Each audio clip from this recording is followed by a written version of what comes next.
नमस्कार मित्रों, हमारी सीरीज चल रही है एपिसोड नंबर 17 की, जिसमें हम बात कर रहे हैं भृगु संहिता की। भृगु संहिता के अंतर्गत आज हम बात करने जा रहे हैं वृषभ लग्न के अष्टम भाव में यदि बुध स्थित हो तो उसके क्या फलादेश होंगे। प्रथम भाव में 2 नंबर का मतलब होता है वृषभ लग्न। वृषभ लग्न में बुध द्वितीय भाव और पंचम भाव इन दोनों भावों का स्वामी होता है। देखिए, जब कभी भी बुध अष्टम भाव में स्थित हो जाता है तो यह नेचुरली नकारात्मक ही फल प्रदान करने वाला ग्रह बन जाता है।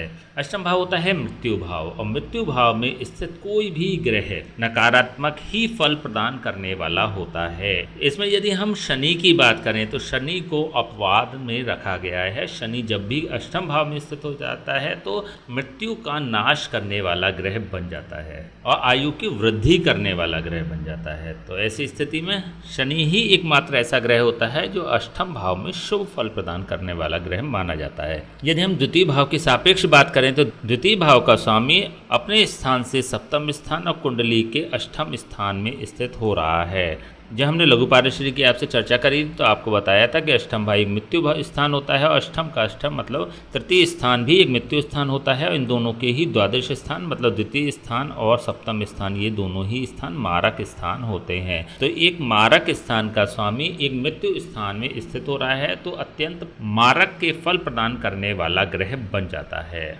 बुध की महादशा अंतरदशा व्यक्ति को मारक के फल प्रदान करने वाली बन जाती है, क्योंकि हमने पहले भी बात करी थी कि बुध, शुक्र और चंद्रमा ये तीनों ही ग्रह शीर्षोदय ग्रह होते हैं। शीर्षोदय का मतलब ऐसे ग्रह जो अपनी भोग दशा के प्रारंभ में ही फल प्रदान कर दिया करते हैं, शीर्षोदय ग्रह कहलाते हैं। तो यहाँ पर बुध एक शीर्षोदय ग्रह होकर अष्टम भाव में स्थित हो रहा है, मारक के फल प्रदान करने वाला ग्रह बनना है, तो डेफिनेटली यह अपनी भोग दशा के प्रारंभ में ही मारक के फल प्रदान करने वाला ग्रह बन जाएगा। देखिए, बुध जो होता है अत्यंत चंचल ग्रह होता है, परिवर्तन का विशेष कारक ग्रह होता है, अनस्टेबिलिटी का कारक ग्रह होता है। तो यहाँ पर क्योंकि अष्टम भाव एक संघर्ष का भाव भी माना जाता है, जीवन में आने वाली रुकावटों का कारक भाव भी माना जाता है, तो यहाँ पर बुध जब स्थित हो जाता है तो व्यक्ति को सफलता की राह में अवरोध उत्पन्न करने वाला ग्रह बन जाता है। अष्टम भाव गुप्त ज्ञान का भी कारक भाव माना जाता है। एक ज्ञान और विवेक के कारक ग्रह का अष्टम भाव में होना व्यक्ति को अत्यंत विचारशील बना देने वाला होता है।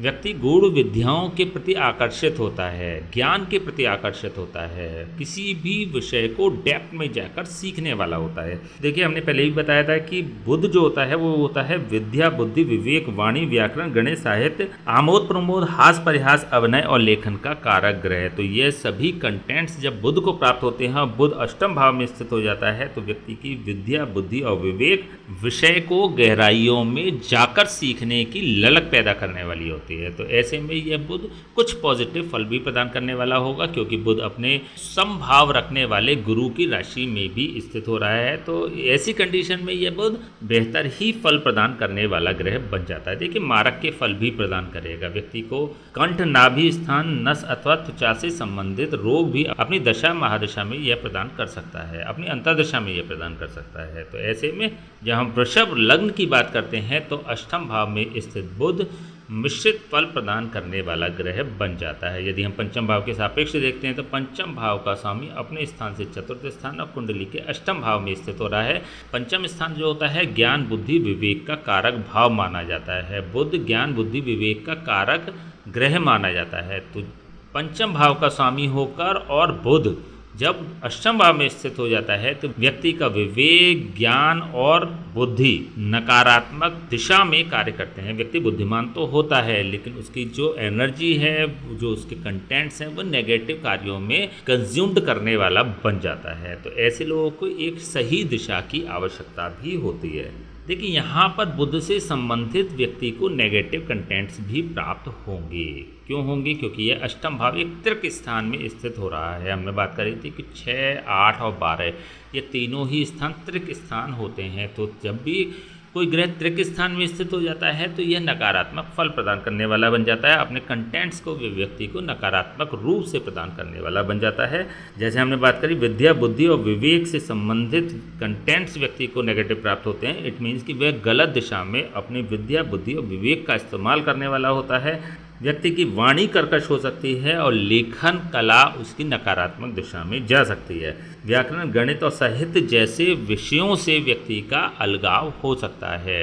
तो यदि आप स्टूडेंट हैं तो व्याकरण, गणित और साहित्य जैसे सब्जेक्ट्स को आपको परस्यू नहीं करना चाहिए। पंचम भाव संतान का कारक भाव भी माना जाता है। संतान के भाव का कारक जब अष्टम भाव में स्थित हो जाता है तो संतान को भी पीड़ित करने वाला बन जाता है, संतान को भी कष्ट प्रदान करने वाला बन जाता है। जैसे कि अभी हमने बात करी कंठ, नाभि स्थान, नस और त्वचा से संबंधित रोग ऐसे व्यक्तियों की संतान को भी प्राप्त हो सकते हैं। प्रथम संतान की हम यहाँ पर बात कर रहे हैं क्योंकि पंचम भाव से प्रथम संतान देखते हैं, सप्तम भाव से द्वितीय संतान देखते हैं और नवम भाव से तृतीय संतान देखते हैं। इसकी हम कई वीडियोस में पहले भी चर्चा कर चुके हैं। तो यहाँ पर हम प्रथम संतान की यदि बात करें तो व्यक्ति की प्रथम संतान रोगी हो सकती है। बुध की यहाँ से पूर्ण दृष्टि द्वितीय भाव पर भी पड़ रही है। द्वितीय भाव होता है धन का कारक भाव, कुटुंब का कारक भाव और ससुराल का कारक भाव। जब धन, कुटुंब और ससुराल के कारक भाव का स्वामी अष्टम भाव में स्थित हो जाता है तो यह व्यक्ति को धन से संबंधित परेशानी प्रदान करता है। ससुराल और कुटुंब से भी ऐसे लोगों के संबंध अच्छे नहीं होते। लेकिन जब यह अगेन उसी भाव को देखता है, सेकंड हाउस को देखता है और अपने स्व राशि को देखता है तो यहाँ पर यह और नेगेटिविटी प्रदान कर देने वाला बन जाता है। देखिए, संबंध पूर्ण रूप से खराब नहीं होंगे लेकिन बहुत बुरी अवस्था में भी होंगे। धन की स्थिति की बात करें तो व्यक्ति हैंड टू माउथ तो नहीं होगा लेकिन लगभग व्यक्ति को सदैव धन की क्राइसिस बनी रहेगी।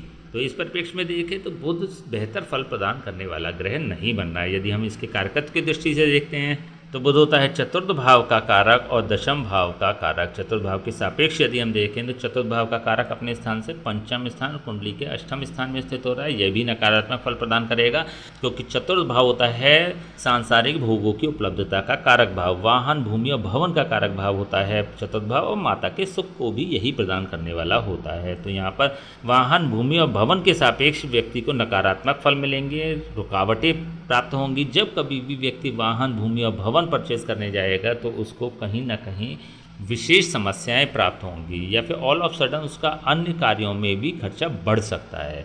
यदि हम दशम भाव के सापेक्ष देखें तो दशम भाव में भी यह अस्थिरता प्रदान करने वाला बन रहा है। हालांकि यह अपने स्थान से एकादश भाव पर स्थित हो रहा है। एकादश भाव में जब कोई भी ग्रह अपने कारक स्थान से स्थित होता है तो उस भाव के सापेक्ष लाभ प्रदान करने वाला बन जाता है। तो यह दिखाता है कि व्यक्ति का जो पोजीशन होगी, डेजिग्नेशन होगा, वह तो बेहतर पोजीशन में होगा लेकिन व्यक्ति को अपने कार्य क्षेत्र से पूर्ण संतुष्टि नहीं मिलेगी, संघर्ष बहुत करना पड़ेगा, रुकावटें बहुत आएंगी, व्यक्ति को अपने कार्य क्षेत्र में अत्यंत फाइट करनी पड़ सकती है।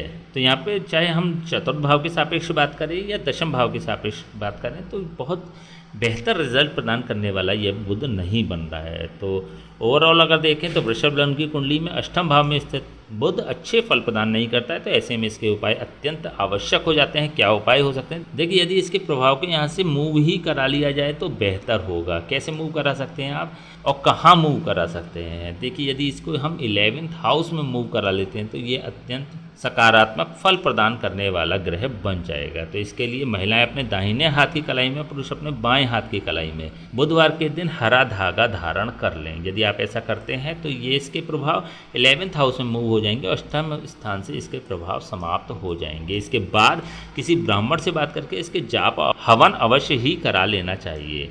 यदि आप ऐसा करते हैं तो इसके जो नेगेटिव कंटेंट्स हैं वो पूर्ण रूप से समाप्त हो जाएंगे। और चाहे हम चतुर्थ भाव के सापेक्ष बात करें या दशम भाव के अथवा द्वितीय स्थान और पंचम स्थान के सापेक्ष बात करें तो यह बुध बेहतर परिणाम प्रदान करने वाला बन जाएगा। इसकी सकारात्मकता बढ़ जाएगी क्योंकि यहाँ पर गुरु की भी राशि स्थित है। बुध गुरु को समभाव से देखता है तो यहाँ पर भी यह कंफर्टेबल फील करेगा और बेहतर रिजल्ट्स प्रदान करने वाला ग्रह बन जाएगा। इसके अलावा समय समय पे इसके किसी ब्राह्मण से जाप हवन कराते रहना चाहिए। जैसे जब जब इसके इफ़ेक्ट्स कम होंगे तब आप इसके उपाय कर सकते हैं। इसके हवन और जाप किसी ब्राह्मण से करवा सकते हैं। यदि आप ऐसा करते हैं तो बुध बेहतर फल प्रदान करने वाला ग्रह बन जाएगा। ठीक है, तो चलिए आज हमने बात करें वृषभ लग्न के अष्टम भाव में यदि बुध स्थित हो तो उसके क्या फलादेश होंगे। नेक्स्ट वीडियो में बात करेंगे वृषभ लग्न के नवम भाव में यदि बुध स्थित हो तो उसके क्या फलादेश होंगे। तब तक के लिए हमें आज्ञा दीजिए। नमस्कार।